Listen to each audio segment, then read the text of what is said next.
Salam sejahtera Malaysia, denyut nadi suara rakyat bergema di channel ini.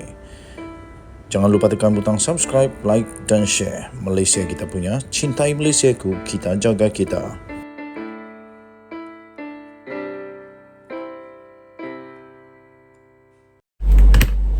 Salam sejahtera Malaysia, denyut nadi suara rakyat bergema di channel ini. Baru-baru ini, heboh satu Malaysia berkenaan dengan penjualan Menara Kuala Lumpur. Akhirnya senyap dan sekarang muncul lagi. Terbaru ini tuan-tuan dan puan-puan yang dihormati sekalian, SPRM pasti sedang membuat siasatan yang membuatkan ramai orang panas bontot, ramai orang yang takut. Dan terbaru, satu laporan telah pun dikongsikan melalui berita harian online. Pengarah syarikat didakwa telah menawarkan rasuah agar Anwar Musa cepatkan pengambil alihan Menara Kuala Lumpur. Wah, ini betul-betul mengejutkan. Sebuah syarikat dan pengarahnya telah didakwa di dua mahkamah seksyen pada hari ini di atas dua pertuduhan, termasuklah menawarkan rasuah sebanyak RM500,000 setahun selama 15 tahun kepada seorang ahli perniagaan bagi faedah Menteri Komunikasi dan Multimedia pada ketika itu, Tan Sri Anwar Musa. Ia bertujuan mempercepatkan proses pengambil alihan pengurusan dan pentadbiran konsesi Menara Kuala Lumpur Menara KL. Bagaimanapun, pengarah Hydro Shopee Sdn Bhd, Datuk Abdul Hamid Saik Abdul Razak Saik, 49 tahun, mengaku tidak bersalah selepas pertuduhan itu dibacakan jurubahasa di hadapan Hakim Suzana Hussein dan Rozina Ayub.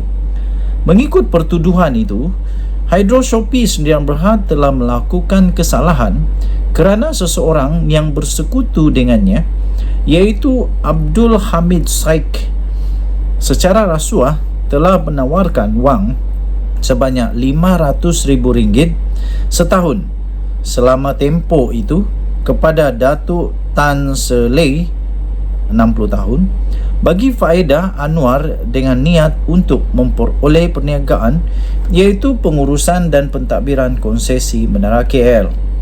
Oleh yang demikian, syarikat itu telah melakukan kesalahan mengikut Seksyen 17A-1 Akta Suruhanjaya Pencegahan Rasuah Malaysia SPRM 2009 dan Akta 694 yang boleh dihukum di bawah Seksyen 17A-2 Akta yang sama. Seksyen itu memperuntukkan denda tidak kurang daripada 10 kali ganda jumlah atau nilai suapan atau RM1 juta Malaysia mengikut mana yang lebih tinggi, atau penjara maksimum 20 tahun atau kedua-duanya sekali jika sabit kesalahan. Abdul Hamid pula berhadapan dengan tuduhan menawarkan kepada individu yang sama suatu suapan, iaitu RM500,000 dalam tempoh yang sama sebagai dorongan kepada bekas menteri itu melakukan satu perkara dicadangkan, iaitu mempercepatkan proses pengambil alihan pengurusan pentadbiran konsesi Menara KL oleh Hydro Shopee Sdn Bhd.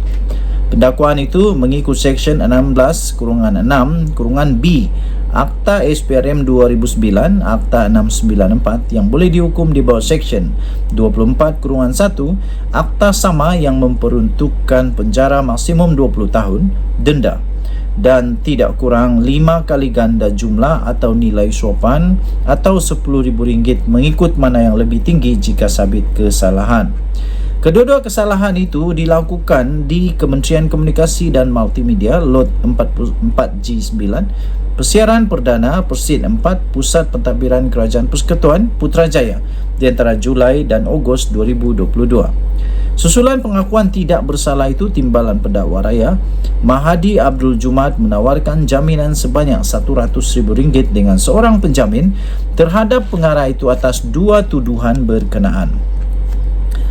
Tuan-tuan dan puan-puan yang dihormati sekalian, untuk mendapatkan berita yang lengkap, sila layari bharian.com.my, sila layari bharian.com.my untuk berita lengkap tentang laporan ini. Kita jumpa lagi. Bye-bye. Salam sejahtera Malaysia, denyut nadi suara rakyat terus bergema di channel ini. Ada satu pengumuman terbaru daripada Datuk Seri Anwar Ibrahim, Perdana Menteri Malaysia, yang amat mengejutkan seluruh Malaysia. Tapi sebelum itu saya ingin ucapkan bilion terima kasih kepada semua yang sudah tekan butang subscribe, like dan share.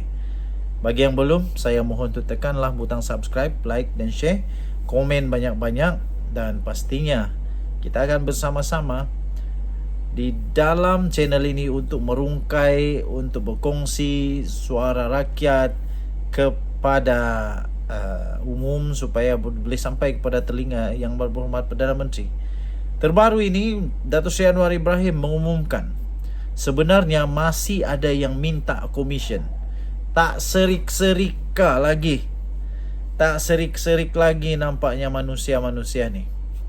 Perdana Menteri Datuk Seri Anwar Ibrahim mengakui masih ada pihak